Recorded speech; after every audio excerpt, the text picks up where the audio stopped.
Hello everyone, मैं हूं आपका होस्ट आदर्श पांडे और स्वागत है आपका मेरे वीडियो में।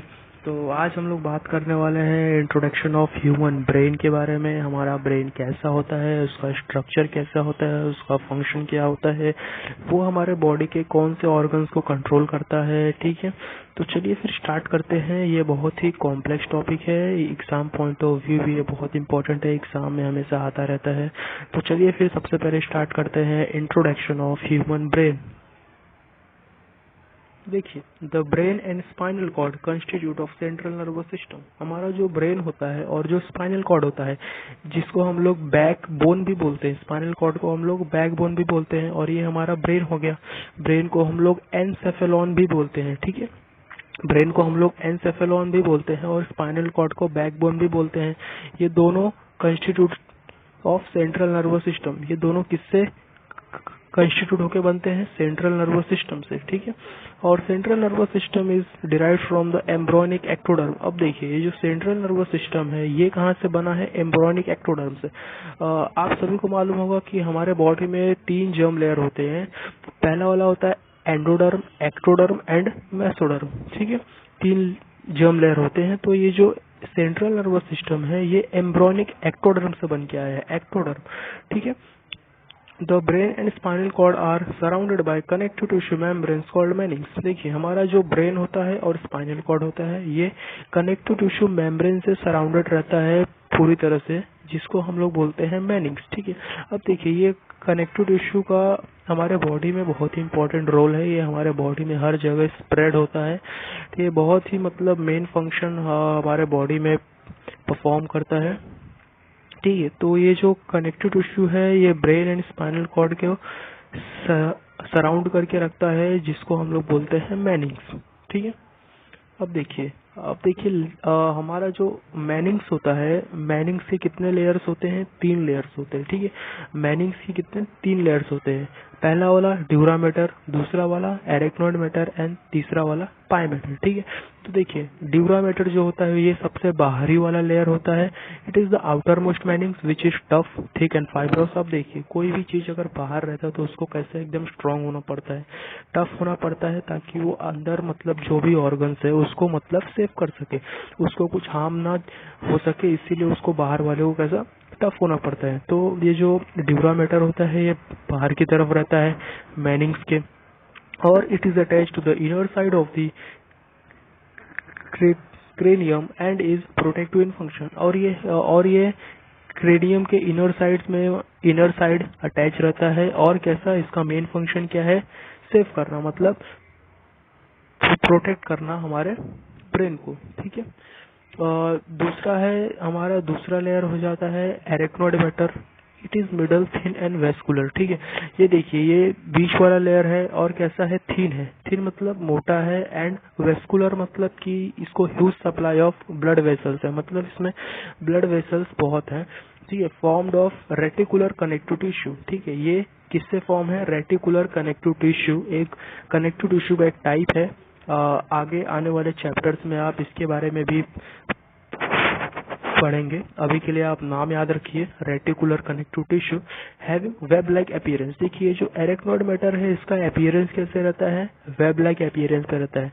वेब मतलब आप लोगों ने जाल देखा होगा। ठीक है, तो वो जाल, आप लोग जब इसको एरेक्नोइड मैटर को देखेंगे तो कैसा इसका अपीयरेंस कैसा रहेगा? जाली जैसा रहेगा, वेब लाइक रहेगा। It is protective and nutritive in function. ठीक है, इसका मेन फंक्शन क्या है?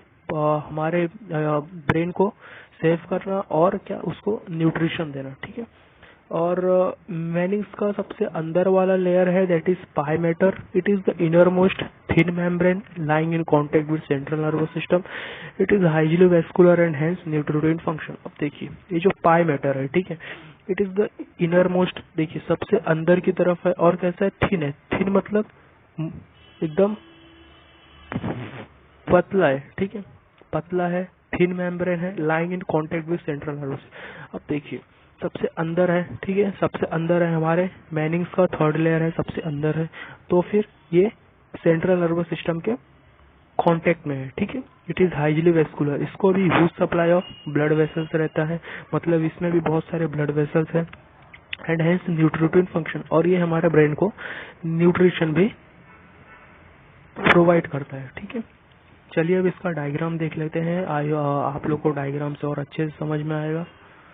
ये देखिए, ये है इसका डायग्राम, आप लोग यहाँ पे देख सकते हैं। फर्स्ट लेयर है ड्यूरा मैटर, दूसरा है एरेक्नॉइड मैटर, और जो लास्ट वाला लेयर है वो कैसा है, पाई मैटर। ठीक है, पाई मैटर देखिए पतला है कि नहीं, देख लीजिए, सबसे आखिरी वाला लेयर, और उसके अंदर हमारा ब्रेन रखा हुआ है। ठीक है, सेंट्रल नर्वस सिस्टम से भी अटैच है, आप लोग देख सकते हैं, सेंट्रल नर्वस सिस्टम से भी अटैच है। और ये हो गया पाई मैटर, दूसरा वाला arachnoid matter, and first one is dura matter. First one dura matter, second one is arachnoid matter and third one is pie matter. ठीक है, और ये है हमारा सेंट्रल नर्वस सिस्टम। ठीक है, ये इससे अटैच है इधर साइड में। देखिए, the arachnoid matter and dura matter are separated by subdural space filled with serous fluid। अब देखिए, ये जो हमारा एरेक्नॉइड मैटर है और जो ड्यूरा मैटर है, ये दोनों किससे सेपरेट है। देखिए, एरेक्नॉइड मैटर और ड्यूरा मैटर सेपरेट है कि नहीं, दोनों का अलग अलग लेयर है। तो देखिए, जब कोई चीज अलग होता है तो बीच में हल्का सा जगह बचता है कि नहीं, तो उस जगह को हम लोग क्या बोलेंगे, सब ड्यूरल स्पेस। ठीक, क्या बोलेंगे उस जगह को, सब ड्यूरल स्पेस। और उस स्पेस में क्या है, और उस स्पेस में क्या प्रेजेंट है, और उस स्पेस में प्रेजेंट है सीरोस फ्लूइड, और उस स्पेस में क्या प्रेजेंट है, सीरोस फ्लूइड। अब देखिए, इन between pia mater and arachnoid matter. ठीक है, तीसरे और दूसरे, पाई मैटर हो गया तीसरा वाला और एरेक्नॉइड मैटर हो गया दूसरा वाला। तो तीसरे और दूसरे का जब ये दोनों लेयर अलग है तो इनके बीच में भी कुछ स्पेस प्रेजेंट होगा। ठीक है, तो उसको हम लोग क्या बोलेंगे, सब एरेक्नॉइड स्पेस बोलेंगे। और देखिए, और उस स्पेस में क्या प्रेजेंट है, एक फ्लूइड, और उस स्पेस में क्या प्रेजेंट है, एक फ्लूइड, जिसको हम लोग क्या बोलते हैं, CSF, that is cerebro spinal fluid. ठीक है, उस स्पेस में क्या प्रेजेंट है, cerebro spinal fluid. In between pia mater and arachnoid mater sub arachnoid space is present. It contains lymph like watery fluid called cerebro spinal fluid और CSF। ठीक है, it is secreted by choroid plexus and ependymal cells. अब देखिए, अब यहाँ पे important question बनता है कि ये सेरेब्रो स्पाइनल फ्लूइड कहाँ से आता है, मतलब इसको हमारे ब्रेन में सीक्रेट कौन करता है। ठीक है, तो ये सीक्रेट करता है choroid plexus and ependymal sales. ठीक है, ये नाम याद कर लीजिए, नाम बहुत इंपॉर्टेंट है, ये बहुत बार एग्जाम में MCQs में आते हैं, सो प्लीज देखिए। तो कोरॉइड प्लेक्सस और जो एपेंडाइमल सेल्स होते हैं, ये हमारे ब्रेन में सेरेब्रो स्पाइनल फ्लूइड को सीक्रेट करते हैं। ठीक है, अब देखिए, इन्फेक्शन ऑफ मेनिंगिस, इन्फेक्शन ऑफ मेनिंगिस। अब देखिए, ये है हमारा मेनिंग्स। ठीक है, मेनिंग्स है हमारा। अब मान लीजिए इसमें इन्फेक्शन हो गया, ठीक है, किसी कारण इसमें इन्फेक्शन हो गया, तो उसको हम लोग क्या बोलेंगे, मेनिंगिट्स। क्या बोलेंगे, मेनिंगिट्स। ठीक है, meninges form protective covering around the brain and spinal cord. ठीक है, CSF acts as a shock absorber and it protects the brain from mechanical injuries। अब देखिए, ये जो CSF होता है ये बहुत ही काम का होता है, ये फ्लूइड। अब देखिए, CSF acts as shock absorber। मान लीजिए कोई आदमी है, उसको शॉक लगा, ठीक है, तो वो शॉक कहीं हमारे ब्रेन को, मतलब जो इंटरनल पार्ट से कहीं उसको ना, मतलब इंजर्ड कर दे, है कि नहीं। वो शॉक हमारे ब्रेन तक जा ही नहीं पाता है, उसको बीच में ही कौन एब्जॉर्ब कर लेता है, CSF एब्जॉर्ब कर लेता है। ये CSF ये जो फ्लूइड होता है, ये ऐसे शॉक एब्जॉर्बर भी एक्ट करता है ताकि हमारे ब्रेन को शॉक ना लग सके, ताकि हमारा इंटरनल डैमेज कुछ ना हो सके ब्रेन में, इसीलिए ये CSF उस शॉक को एब्जॉर्ब कर लेता है। ठीक है, CSF also maintains the constant pressure inside cranium and regulates the temperature. और देखिए, ये हमारे ब्रेन में कांस्टेंट प्रेशर भी मेंटेन करके रखता है, मतलब प्रेशर को ज्यादा नहीं होने देता। मान लीजिए अगर किसी के ब्रेन में बहुत ज्यादा ही हो गया प्रेशर, तो फिर क्या होगा, ब्रेन उसका ब्लास्ट नहीं हो जाएगा। प्रेशर कैसा, ज्यादा नहीं होना चाहिए, है कि नहीं, इसीलिए वो कांस्टेंट प्रेशर भी ऐसे मेंटेन करके रखता है हमारे इधर। ठीक है, एंड रेगुलेट्स द टेम्परेचर। और हमारे ब्रेन में एक और हमारे ब्रेन का टेम्परेचर भी रेगुलेट करके रखता है कि हमारे ब्रेन का कितना टेम्परेचर होना चाहिए, ठीक है। And its helps in the supply of oxygen to brain. अब देखिए, और एक इसका क्या मेन काम है, हमारे ब्रेन को ऑक्सीजन भी सप्लाई करता है, हमारे ब्रेन को क्या ऑक्सीजन भी सप्लाई करता है, cerebrospinal fluid. And CSF protects the brain from desiccation, ठीक है। डेसिकेशन मतलब क्या होता है, देखिए डेसिकेशन मतलब डिहाइड्रेशन, ठीक है। मतलब ये जो CSF होता है ये हमारे ब्रेन को कभी डिहाइड्रेट नहीं होने देता, ठीक। डिहाइड्रेट नहीं होने देता मतलब उसे कभी पानी की कमी नहीं होने देता है, उसे हमेशा हाइड्रेट रखता है। ओके, तो दोस्तों ये था बेनिंग्स के बारे में और उसके 3 लेयर्स के बारे में, dura mater, arachnoid mater and pia mater. I hope कि आपको समझ में आया होगा यहाँ तक। चलिए थोड़ा आगे बढ़ते हैं और देख लेते हैं, ठीक है। ह्यूमन ब्रेन, ह्यूमन ब्रेन का एक और नाम है, मैंने आपको स्टार्टिंग में ही बोला था, जिसका नाम है एनसेफेलॉन, ठीक है। ये बहुत बार एग्जाम में क्वेश्चन आता है, another name of human brain, ठीक है। और क्या बोलते हैं, एनसेफेलॉन, ठीक है। अब देखिए, the human brain is well protected in the bony box called cranium of the skull, ठीक है। देखिए हमारा जो ब्रेन है ना, ब्रेन ये एक बॉक्स में रखा गया है, ठीक है। और वो बॉक्स कैसा, बहुत स्ट्रांग है, ठीक है। जैसे हमारा स्कल है ना, स्कल उसमें ऐसे रखा गया है, हमारा स्कल उसके अंदर हमारा ब्रेन ऐसे सेफली रखा गया है, ठीक है। The brain is about 1300 to 1400 grams in weight, ठीक है। हमारा जो ब्रेन होता है इसका वेट कितना होता है, 1300 से 1400 ग्राम तक इसका वेट हो सकता है, ठीक है। And 1300 to 1500 CC in volume, और इसका वॉल्यूम कितना रहता है, 1300 to 1500 वॉल्यूम में रहता है ये। The brain develops to its full size at the age of 6 years। हमारा जो ब्रेन होता है, मतलब एक ह्यूमन का जो ब्रेन होता है वो 6 साल की उम्र तक पूरी तरह से डेवलप हो जाता है, ठीक है। और देखिए, ये जो हमारा ब्रेन है ये 3 पार्ट में डिवाइड है, for brain, mid brain and hind brain, ठीक है। जो फॉर ब्रेन है उसका एक और नाम है, उसको हम लोग बोलते हैं प्रोसेनसेफेलॉन, ठीक है। फॉर ब्रेन का और एक क्या नाम है, प्रोसेनसेफेलॉन, ठीक है। ओके, ये हो गए ब्रेन का टाइप, ठीक है। ब्रेन के 3 type, for brain, mid brain और हाइंड ब्रेन, ठीक है। अब देखिए, फॉर ब्रेन के 3 सब टाइप है, फॉर ब्रेन के कितने, 3 सब टाइप है। फॉर ब्रेन के अंदर भी मतलब 3 लोग आते हैं, ठीक है। अब देखिए, ब्रेन के अंदर कितने लोग हैं, 3 लोग हैं, ठीक है।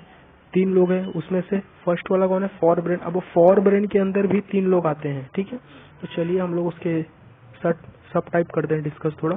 देखिए, फर्स्ट वाला कौन सा है, ऑल्फैक्टरी लोब्स। देखिए, ऑल्फैक्टरी लोब्स का मेन काम क्या होता है, ये हमें सूंघने में हेल्प करता है, ठीक है। ये हमें सूंघने में हेल्प करता है। और ऑल्फैक्टरी लोब्स का एक और नाम है रिनेनसेफेलॉन, ठीक है, रिनेनसेफेलॉन। और जो दूसरा है दैट इज सेरेब्रम। ये सेरेब्रम हमारे ब्रेन का 80% वेट कवर करता है, या फिर आप इसको बोल सकते हैं हमारे ब्रेन का सबसे बड़ा पार्ट यही है, सेरेब्रम। इसका एक और नाम है दैट इज टैलेनसेफेलॉन, ठीक है, telencephalon. And the third one is diencephalon, ठीक है। तीसरा वाला क्या है, डायनसेफेलॉन। डायनसेफेलॉन का बहुत ही इंपॉर्टेंट रोल प्ले है, ये हमारे पिट्यूटरी ग्लैंड को कंट्रोल करता है, डायनसेफेलॉन, ठीक है। और इसका एक और नाम है दैट इज थैलेमेनसेफेलॉन, ठीक है। आई होप कि आपको यहाँ तक समझ में आया होगा, ठीक है, फॉर ब्रेन और उसके 3 सब टाइप्स। अब देखते हैं दूसरा ब्रेन का दूसरा part that is mid brain, और इसको हम लोग क्या बोलते हैं, मेसेनसेफेलॉन भी बोलते हैं, ठीक है, मेसेनसेफेलॉन, ठीक है। और इसके अंदर भी इसके 2 ही सब टाइप है, ठीक है। First one is corpora quadrigemina. First वाला कौन सा है, कॉर्पोरा क्वाड्रिजेमिना। दूसरा वाला क्रियूरा सेरेब्ररी। इसका एक ही नाम है, इसका 2 नाम नहीं है, ओके। आपको याद करने में आसानी होगा। मिड ब्रेन को क्या बोलते हैं, मेसेनसेफेलॉन, और उसके 2 क्या है, सब टाइप है। First one is corpora quadrigemina and the second one is crura cerebri. तो ये हो गया मिड ब्रेन। देखिए, ये है हाइंड ब्रेन, ठीक है। हाइंड ब्रेन का एक और नाम है दैट इज रोम्बेनसेफेलॉन। हाइंड ब्रेन का एक और नाम क्या है, रोम्बेनसेफेलॉन। उसके 3 सब टाइप है। First one is cerebellum. Cerebellum हमने वहां पे क्या देखा था, देखिए यहाँ पे हमने क्या देखा था, सेरेब्रम देखा था। सेरेब्रम और सेरेबेलम ये दोनों अलग अलग चीजें हैं, इसमें कभी कंफ्यूज मत होइएगा। बहुत सारे स्टूडेंट्स इसमें कंफ्यूज हो जाते हैं। सो ये हमारे हाइंड ब्रेन का पार्ट होता है, दैट इज सेरेबेलम। और दूसरा होता है पॉन्स वरोली, और ये तीसरा होता है मेडुला ऑब्लेंगाटा। मेडुला ऑब्लेंगाटा बहुत ही इम्पोर्टेंट फंक्शन इसका है, ये हमारे ऑल इनवॉलेंटरी एक्टिविटीज को कंट्रोल करता है और बहुत ही इम्पोर्टेंट है। इसको हम लोग छोटे ब्रेन के नाम से भी जानते हैं। आप लोगों ने सुना होगा कि सब लोग बोलते हैं कि हमारे मतलब सिर के पीछे बैक साइड में एक छोटा दिमाग होता है, वो इसी का नाम है, दैट इज मेडुला ऑब्लेंगाटा। ठीक है, तो ये था हमारा लेक्चर फर्स्ट, ठीक है, इंट्रोडक्शन ऑफ ह्यूमन ब्रेन। तो अभी आज के लिए इतना स्टॉप करते हैं। तो अभी जो अगला लेक्चर आएगा दैट इज फॉर ब्रेन, ठीक है, और उसके बाद एक और लेक्चर आएगा for mid brain and the last lecture is about hind brain. तो मतलब इसके टोटल 4 लेक्चर्स आने वाले हैं। आप ये सब अच्छे से देखिएगा, इसमें मैं सब कुछ कवर करने वाला हूँ, ब्रेन, उसके फंक्शंस, ठीक है। तो आई होप आप सभी को सब कुछ समझ में आया होगा, ब्रेन का इंट्रोडक्शन, ब्रेन के लेयर्स, ठीक है। तो मेरे हर एक लेक्चर का PDF आपको